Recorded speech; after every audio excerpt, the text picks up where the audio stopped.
Okay, on the Chalupa lovers, welcome to this video. I'll be taking a look at 5 changes needed in FIFA 20 career mode. I think FIFA 20 is really going to be pivotal, especially for career mode fans. It's been just so many additions where it's just been completely neglected. Been a lot of glitches and stuff this year, and I think these are some necessary changes that need to happen to bring back some fun and variety to career mode. So player growth obviously is a big aspect of my channel, and I've seen a lot of weird stuff. I think this new algorithm they've had since like FIFA 17, I believe, is just not very good in my opinion. I think it just creates all the players who are essentially the same. A lot of issues with mental and technical growth. You can see here, for example, Hudson Odoi, 69 to 87 overall, so a big gap between the overall's potential. But mentally, despite that, he's only grown 7 points in his attack position, just 4 in his composure, 4 in his reactions, 5 in his vision. So just think about youth players also, not just the younger players who are real in career mode, but youth players, regenerated players. This is stuff that's going to carry over to those types of players also. So that applies to youth players as well. Just something that needs to be fixed, because obviously physically he grew so much with his pace and agility. I mean, maxing out his acceleration and his sprint speed, so his pace, and almost maxing out his agility. So I think mental attributes definitely need to be focused on more, just so we can have some more well-balanced players. I think is really important. Now, technically here with Shaparenko, he ended up growing by 28 points in his finishing. I just think that's something that shouldn't be in there. Some people are going to like it, obviously, having a really high finishing center mid. You can probably play him in other positions, and then basically in career mode, it seems like center mids make a lot of striker type runs in the box. Having that high finishing can be useful, but I do think my issue with this is just the variety. So all these center mids are going to feel the same. Then you have all these younger players are going to end up feeling the same. Whether if you have like a 5'9" cam, who's like 70 overall, 85 potential, like in that case, they're gonna all feel the same, and that's a big issue for me. There's no variety in the players and how they feel. So now we'll go into attribute decline for older players. This is a big one. My biggest issue with it is the mental and technical growth, technical attributes decreasing, excuse me. The fact that they decrease just makes no sense to me. And physically, they do decline very rapidly also, to the point where I just don't think they should be declining that rapidly. Like example here, Ramos just in one season down by 2 in his overall, jumping down by 7, sprint speed down by 5, acceleration by 3, strength by 4. I just think that's really rapid decline. I think you can maybe say he should be losing a little bit of pace and agility as he's getting older, and maybe some jumping, not to that extent. But then technically, I just don't see why they should be losing that ability technically, especially when it comes to ball control and curve and marking. Maybe you can make an argument for shot power and tackle, but other than that, I really think that technical ability should not be declining, other than maybe a stat or two that kind of has to do with maybe getting older. But physically here, another big decline in Marcelo, just typical stuff, pace. I don't mind that too much, but mentally, not sure why he's losing his ability and his aggression, composure, interceptions, and vision. Just another big issue there with the mental attributes, and again, technically, he's declining also. Apparently has lost the ability to head the ball pretty significantly, down by 7 points there, and is losing his ability to mark. Obviously, was never too much of a defender, but I would think as you're getting older, I think you should actually be better at marking, tracking runs, and stuff like that. I mean, that just makes sense. It applies to not just football, but any other sport in the world. Now, Modric, coming off a Ballon d'Or, basically is losing his ability to run, less stamina, strength. I mean, I don't mind that as much, but technically, he's losing his ball control and dribbling ability along with some of his passing. Long shots, you can maybe make an argument for that could be declining, because obviously getting older, maybe not have the same power in your legs to hit those long shots, but still very arguable whether that should happen. Now, Bale also declining. This is just in one season. If you go into further seasons, the decline is even worse for all these players. So physically, I don't mind that too much. But mentally, he's losing his ability to see and get into good positions, and technically losing his ability to finish, that shouldn't be leaving. That's just something that could improve over time as you're getting older and older. And physically, again, you can see one last player here to round this out. Benzema, don't mind too much the physical attributes. Again, you're going to see the technical decline in some areas. Because ball control, passing, shot power, I do think does make sense a little bit, but some of the other attributes declining mentally and technically is a big issue to me. I think that's something that really needs to be changed very soon. So More countries for youth scouts also is something that I've had mentioned before, especially, there's quite a few countries missing in Africa, Asia, Middle East, as well as countries like Wales and Europe. Some of the Eastern European countries also are missing, so that is something that definitely needs to happen. As we'll kind of take a look at the map, you can see here just to show basically Canada, Mexico, United States. You have that. Central America is missing also, which I think would be nice to have implemented. I mean, there's a big fan base in Central America in many of these countries, so I just don't see why you would. I'm not sure what the logistics for it are exactly, but I think that they should have these countries available for people to scout. Obviously, some of these countries aren't exactly, going to be producing amazing players in real life. I guess realism, it may make sense, but I think it's something that should be available to players just to give us more variety.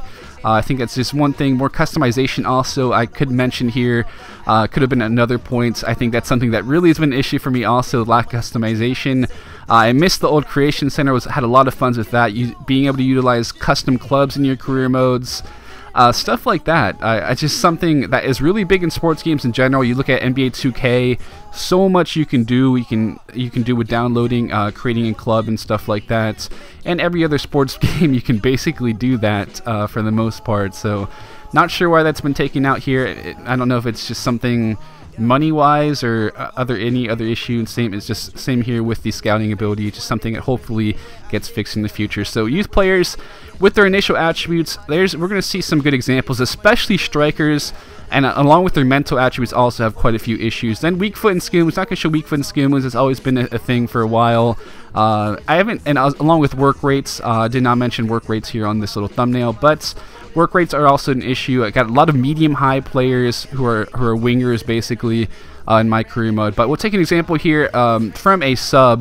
This is actually Ibrahimovic's regen right here, and he has 60 finishing, but 93 dribbling, 82 ball control. I'm not sure if JMB, who did send me the screenshot, trained him, but I've seen this exactly like this with center forwards and strikers in youth career modes. The youth career mode I'm doing, I had to train up their finishing to get a zoom-in view on this. Had to train up quite a few of my strikers finishing because there's a huge discrepancy between like the shot power, the long shots, ball control, dribbling compared to the finishing. There's the discrepancy also between the finishing and the overall. It just makes no sense to have just 60 finishing when you're a 73 overall striker. Something that definitely needs to be fixed. Of course, there's also the mental attributes that I mentioned before, which you kind of saw earlier on. We took a look at Odoi, which really applies to this also with these youth players. So transfer logic is a big one, especially for those of you who like to play realistically. For those of you who don't, I think what a good addition would be for future career modes. I mentioned this on Twitter for future editions of FIFA, having maybe a casual option for less realistic transfers than a realistic one for people who really want to be challenged more with the transfers they can and can't do. So, for example, here, just going for any wonder kid who has really high potential in game, I think that should be a factor into how much the club wants for you, because I think he has pretty high potential. It's 85 plus, and he got dropped a little bit recently, but just went in for, I believe it was like 1.5 pounds. Pretty simple offer, and they accepted it right away. For a player with the potential that he has in game, I just think that should not be happening at all. You compare it to other games like FM. If you go in for a wonder kid in Football Manager, you're gonna be paying a very hefty price. I mean, just depends, who it is, what club, his contract situation clearly. But I just think this is something that really needs to be fixed for future editions. Again, some people do like that. They like to get as many wonder kids they want on a team.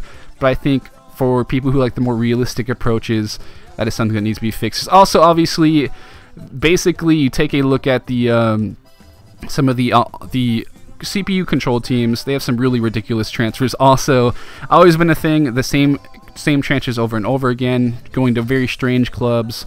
Then also there is the issue with the loans. I got a loan offer for a young player here, controlled Sunderland, so I can have a club with some decent money to maybe go in for some wonder kids and see what happens, see how cheap I could get them for, and just show how easy it is. So I got like 2 or 3 loan offers for him, but eventually the issue with them being rejected for these loan moves is a bit of a pain. There is a way clearly I've been told to basically force the loan to happen, but the last couple of FIFAs I've had this problem, and it's been quite annoying. Clearly you can do all those glitches, but that's just not very convenient to have to do those glitches. It's not something that we should have to do as career mode players to make just it more easy, more streamlined for us in the future. But there's also an issue with I was controlling, Mansfield Town earlier on, I believe, and then this FIFA also, the Youth Academy career mode, and the Middle Eastern teams, South American teams, they all tend to go for these lower rated English players, and that just is not going to happen at all.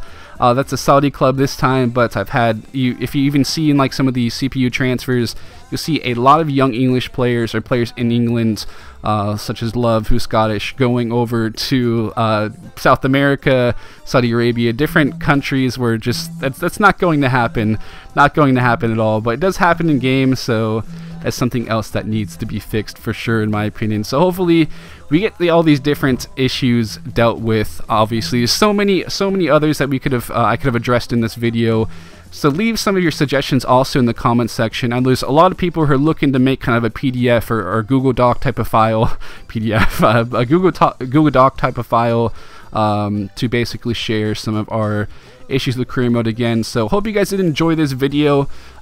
Check out the hashtag on Twitter, change career mode. Pretty good suggestions from a lot of members of the community. And it's nice to see the community come together and push for change. Because personally, basically how I got into FIFA was career mode. My first FIFA really was, I think, FIFA 10 World Cup that I played quite a bit. And obviously the career mode on that was incredible. In the future ones, I always played career mode, pro clubs, and all that, and really enjoyed my career modes I had even on this channel, going way back quite a bit. But unfortunately, these last few years just has not been the same, in my opinion. I think it's just ever since the switch to the new console, it just has not been up to par, the new generation. So hopefully we get some fixes and get all these suggestions out there to the career mode peoples at EA, so that we can get some of our suggestions heard and utilized in FIFA 20. So I think it's gonna be a big year for FIFA. Like I said before, I think a lot of people are gonna be very unhappy there's not enough changes. So I hope we get all those for the enjoyment of our and just the betterment of the community, because a lot of people who have done really well in this community, basically pushing this mode out for people, a lot of enjoyment to people, and just want to have basically better content, be able to have better content for their audience. Now I'm going on too much, but again, I hope you guys enjoyed this video. Hit that like button, please. I love you all, my beautiful chalupa lovers. Have a great weekend. I love you. Thank you for tuning in. I'll be signing out, and I'll catch you guys later.